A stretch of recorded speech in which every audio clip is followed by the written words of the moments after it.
या गाण्याच्या तासातलं पुढचं गाणं आपल्या समोर घेऊन येते ऐश्वर्या सहस्रबुद्धे.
मस्त गायली, थँक्यू. पण मला एक प्रश्न पडतो. परवा ते ट्रायंगल घातले होतेस, तर काय घातली ती एवढीशी काठी, काय घातले? त्याचे किती उपयोग आहे सांगू का तुला? म्हणजे असं काही फाटलं असेल ना तर शिवायला उपयोग आहे, लोकर मिळाली तर लोकरीचं स्वेटर बनवायला उपयोग आहे, छोटे मुलं दांडिया पण खेळू शकतात त्यांनी, आणि कर्कटक म्हणून सुद्धा उपयोग आहे त्याचा. किती उपयोग आहेत ग मुग्धा. शिक तिच्याकडनं बघ काहीतरी. नाहीतर तू पिन लावलीये, फुलपाखरू लावलंय आणि त्याच्यावर एक भावली लावलीये. झालं तुझं? हो, परीक्षकांना विचारूया. राहुल दादा, चांगला अटेम्प्ट होता. थँक्यू. तुझ्या आवाजाला अतिशय सुटेबल असं गाणं आहे हे. तू छान गाऊ शकतेस हे अजून गाणं. आणि याचा राग माहितीये का तुला? मारुबी हाक वर आधारित आहे. बहुत अच्छे. पण तुझा अजून चांगला मला परफॉर्मन्स झालेला पाहिजे. Okay, all the best. All the best.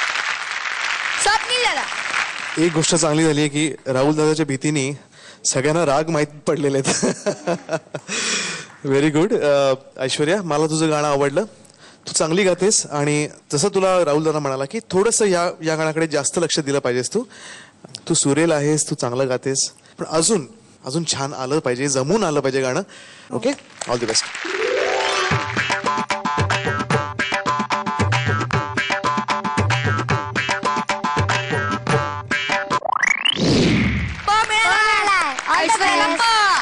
All the best.